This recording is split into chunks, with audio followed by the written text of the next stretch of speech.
नमस्कार। इन सूफी कहानियों की श्रृंखला में आज जिस कहानी को लेकर उपस्थित हुए हैं वो कहानी है शेख फरीद साहब के जीवन से। कहते हैं एक बार जब वो सो रहे थे तो उन्हें सपना आया। तो सपने में वो देखते हैं कि वो जन्नत पहुंच गए हैं और जन्नत में जो दरबान उनको मिलता है वो कहता है कि स्वागत है तुम्हारा और कितने सही समय से आए। आज तो परमात्मा का जन्मदिन है, तो आज भगवान का जन्मदिन है और तुम स्वर्ग पहुंचे हो, इससे अच्छा और क्या हो सकता है। तुम बहुत सौभाग्यशाली हो कि तुम्हें उनकी शोभा यात्रा देखने का अवसर प्रदान होगा। शेख फरीद साहब भी बहुत खुश हो जाते हैं। वो सोचते हैं कि वाह कितना अच्छा दिन है आज का और कितना अच्छा समय है और मैं कितना सौभाग्यशाली हूँ कि सही समय पर यहाँ पर स्वर्ग में, यहाँ पर जन्नत में पहुंच गया और खुदा के जन्मदिन की शोभा यात्रा देखने का अवसर मुझे प्राप्त हो गया। और यही सोचते गुनते खुशी में मस्त वो एक पेड़ के नीचे खड़े हो जाते हैं जहां सामने से ये शोभा यात्रा निकलने की। तो थोड़ी ही देर उन्हें इंतजार करना होता है कि देखते हैं कि खूब आतिशबाजी शुरू हो गई है, ढोल मजीरे ताशे बज रहे हैं और एक जुलूस जैसा सामने आ रहा है। सामने सफेद घोड़े पर एक व्यक्ति सवार चला जा रहा है, उसके पीछे हजारों लाखों करोड़ों की तादाद में लोग जा रहे हैं। तो वो उस दरबान से पूछते हैं कि ये कौन है। तो दरबान उनसे कहता है कि आपने इन्हें पहचाना नहीं, ये हजरत मोहम्मद हैं। और पूछते हैं फिर इनके पीछे ये लोग कौन हैं। बोलते ये इनके मुसलमान हैं, इनको मानने वाले लोग हैं, वो इनके पीछे पीछे इनके साथ जा रहे हैं। अच्छा, तो उसके पीछे देखते हैं कि कृष्ण का रथ आ रहा है। वो पूछते हैं ये कौन है, बताते हैं ये कृष्ण है। बोलते इनके पीछे जो लोग, बोलते ये कृष्ण को मानने वाले हैं, उनके पीछे चल रहे हैं। ऐसे ही बुद्ध का, महावीर का, जीसस का, उनका रथ आता है, उनकी सवारी आती है, उनके पीछे हजारों लाखों करोड़ों की तादाद में लोग चले जा रहे होते हैं, ढोल मजीरे ताशे बजाते हुए, आतिशबाजी करते हुए। इस तरह ये बहुत लंबा जुलूस जैसा दृश्य हो जाता है। और ये शेख फरीद साहब दरबान से पूछते रहते हैं कि अब ये जो जा रहा है ये कौन है, इसके पीछे जो ये भीड़ है ये कौन है।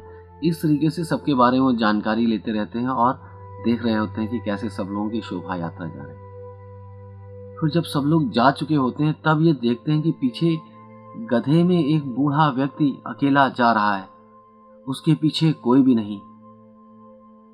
और अब तक चूंकि भीड़ भी खत्म हो चुकी होती है तो शेख फरीद से रहा नहीं जाता। इस दृश्य को देखकर वो जाते हैं उनके पास में, उनको थोड़ी हंसी भी आ रही होती है कि कैसा ये व्यक्ति है, बूढ़ा सा व्यक्ति है कि अकेला चला जा रहा है अपने गधे पे सवार। न कोई आगे है न कोई पीछे है, न कोई पूछने वाला न कोई जांचने वाला। तो वो उससे पूछते हैं कि मान्यवर आप कौन हैं।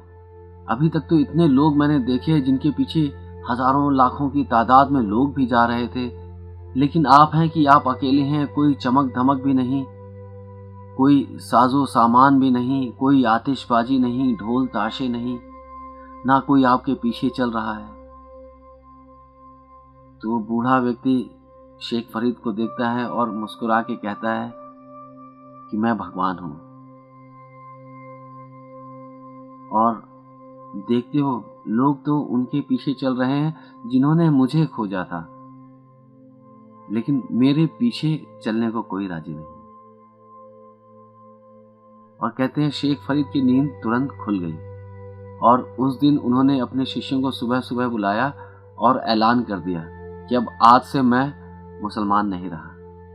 अब मैं किसी भी संप्रदाय का हिस्सा नहीं, किसी भी संगठित धर्म का हिस्सा नहीं। अब मैं हूं तो सीधे परमात्मा को मानने वाला, सीधे उसके पीछे चलने वाला। और मुझे संतोष है कि कम से कम एक व्यक्ति तो है जो भगवान के पीछे चल रहा है। तो अब अगर मैं कुछ हूं तो हर धर्म का थोड़ा थोड़ा हूं, क्योंकि सबने इसी परमात्मा को जाना, इसी भगवान को जाना, इशारे इसी की तरफ किए। लेकिन मैं किसी भी धर्म का नहीं हूं, क्योंकि उन सब ने फिर अपने अपने ऐसे ऐसे रीति रिवाज बना दिए। उनके पंडितों ने, पुरोहितों ने ऐसे उन पर कब्जा कर लिया कि परमात्मा तो दूर दूर दूर होता चला गया। इसलिए अब मैं जाता हूं उसके पीछे जो परमात्मा स्वयं है, जो परमात्मा स्वरूप है, जो अस्तित्वगत है, जिसकी सत्ता इस समिष्ट को समेटे हुए। तो ये थी छोटी सी कहानी। तो देखें कहीं हम भी ऐसा ही तो नहीं कर रहे हैं, अलग अलग बड़े बड़े जुलूसों में शामिल हो, जहां जितनी धूमधाम हो, चकाचौंध हो, आतिशबाजी हो, ढोल ताशे पीटे जा रहे हो, हम भी उसी भीड़ में शामिल हो जाते हैं।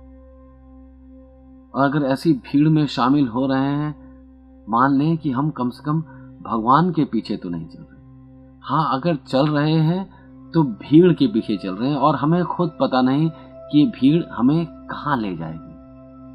और अभी तक हम इस भीड़ के साथ चलते चलते कहाँ तक पहुंचे हैं, तो हम पाएंगे हम कहीं भी नहीं पहुंचे। उन गुड्डे गुड़ियों के खेल से ज्यादा अभी तक इस भीड़ ने हमें कुछ भी नहीं दिया।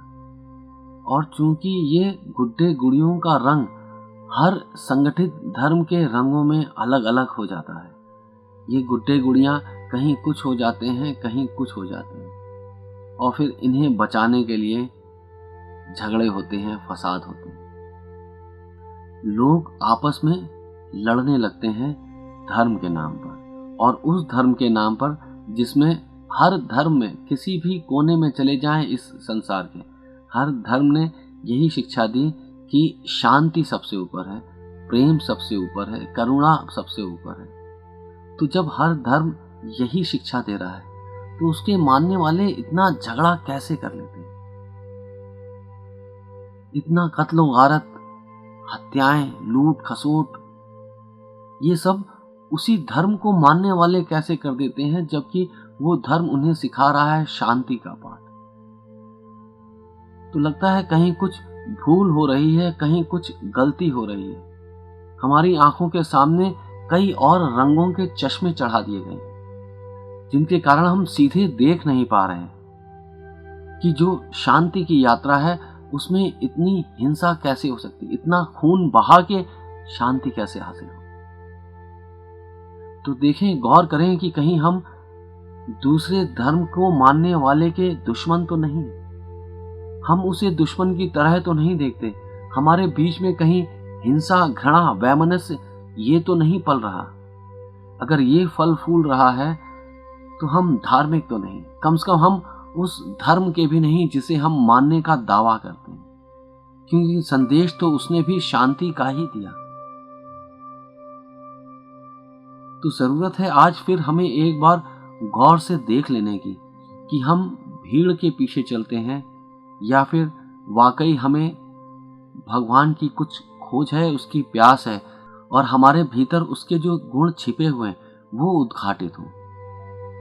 नहीं तो भीड़ हमें घेरे रहेगी, भीड़ के पास में जो भी कूड़ा कचरा है हमारे ऊपर फेंकती रहेगी, और जैसे विचार विचारेंगे वैसे ही हम होते चले जाएंगे, और अंततः एक दिन हम देखेंगे हमारे हाथ में भी पत्थर आ गया है, जो दूसरे की ओर फेंकने के लिए, दूसरे को चोट पहुंचाने के लिए बिल्कुल व्याकुल हो रहा है। तो देखें, अपने हाथों से उन पत्थरों को गिर जाने दें, थोड़ा हृदय में प्रेम को घुल जाने दें, सामने वाले को दुश्मन की तरह ना देखें, शत्रु की तरह ना देखें, वो भी उसी परमात्मा की छवि लिए है जो छवि आपके भीतर है। और जब हम सब एक जैसे हैं, एक ही अस्तित्व के हिस्से हैं, एक ही जीवन हम सब में धड़क रहा है, फिर दुश्मनी कैसी, फिर नाराजगी कैसी, फिर शिकायत कैसी? तो मिलें प्रेम से, जब भी मिलें, जिससे भी मिलें, क्योंकि हम सब में हम ही धड़क रहे हैं, हम ही बस रहे हैं। नमस्कार।